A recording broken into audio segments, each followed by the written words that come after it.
আসসালামু আলাইকুম বন্ধুরা, আশা করি সবাই ভালো আছেন। আজকে আপনাদের জন্য নিয়ে এসেছি নতুন একটা ভিডিও। আজকে এই ভিডিওতে এমন কিছু তথ্য দেব যা আপনাদের পরবর্তীতে কাজে লাগতে পারে। তো বুঝেই তো গেছেন কি নিয়ে ভিডিও দেবো বা কী বলবো আশা করি। তো চলেন এত কথা না বলে মেন ভিডিওতে চলে যাই। আমাদের সবার ক্ষেত্রে শালিক পাখি নামাতে গেলে বা বাসা দেখতে একটা সমস্যা, হয়তো কেউ নিয়ে যায় বা কোনো একটা সমস্যা হয় বা বাচ্চাগুলো ছোট নামাতে হয়।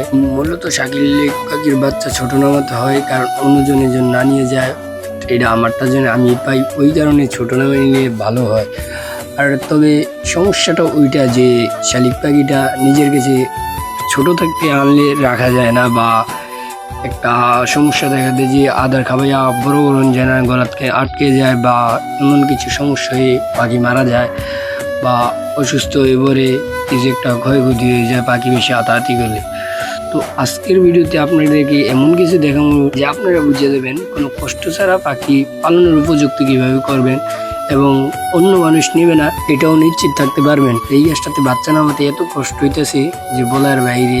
প্রথমে একবার উঠলো তাও বাসায় হাত ঢুকে না, অনেক চেষ্টা করার পরও দেখলো যে বাসায় গাতায় অনেক চিকন, তার জন্য দাও নিয়ে আসলাম, দাও দিয়ে আবার উঠাইলাম, তাও মানে কিত্তা কুমু এই দাও দিয়া কাটার পরও যে এদের এত কষ্ট হয়েছে যে এটা বাধ্যতামূলক নামতে হয়েছে যে একটা ছোটো বাগানে উঠাইতে হবে, এমন অবস্থা।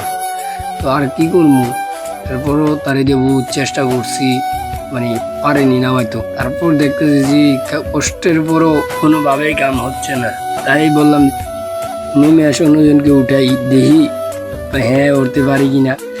তো তারই উঠেতে না উনি যে না মানে অর্ধেক উঠছে আর অল্প একটু জায়গা, ওইটাই আমি বলতেছি যে কাকা আমি আর পারবো না। এতে সম্পর্কে আমার ভাতিজা এতে। তারপর বাড়ি দিকে গেলাম, আবার বাসা আনলাম।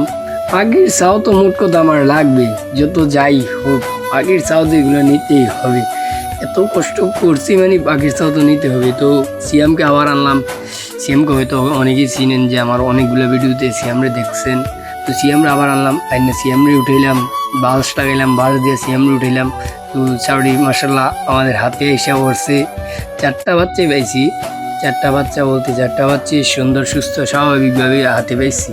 তো এবারকা বলি এত ছোট বাচ্চা কি করবো বা কিভাবে পাইলে বড় করবো, এগুলো তো হাতে গাবাইয়া বড় করা সম্ভব না বা মার কাছে রাখা ছাড়া সম্ভব না। তো আমরা একটা চলে গেলাম বাড়িতে দেখা অনেক দূরে, মানে ওই পাখিগুলোর নাম গুইলকা বলে, এক প্রকার গুইলকা পাখি বলে। ওই গুইলকা পাখির তলে দিয়ে ছাউটিকে বড় করবো, কারণ একটা জিনিস চিন্তা করেন ওইটার তলে থাকে কেউ ধরতে আসবে না, কারণ গুইলকা পাখির ছাও কেউ পালে না বা কেউ পালার ইচ্ছা নাই। এটা নিয়েছে যে শালিক পাখির বাচ্চা কেউ কখনো কল্পনা করতে পারবে না, বাট কেউ না দেখলে সারে, দিতে সময় কেউ না দেখলে সারে। আপনার পাখির বাচ্চা সুস্থ স্বাভাবিক পালনের উপযুক্ত করে দিবে গুইলকা পাখি। তো গাইস আজকের ভিডিও এতটুকু তোমাদের ছিল। যদি ভিডিওটা ভালো লাগে লাইক করুন, সাবস্ক্রাইব করুন, আমাদের ভিডিও করার আগ্রহ বাড়ান। আশা করি আপনাদেরকে সবসময় এরকম ভালো ভালো ভিডিও দেওয়ার চেষ্টা করবো যতটুকু আমাদের দ্বারা সম্ভব হয়।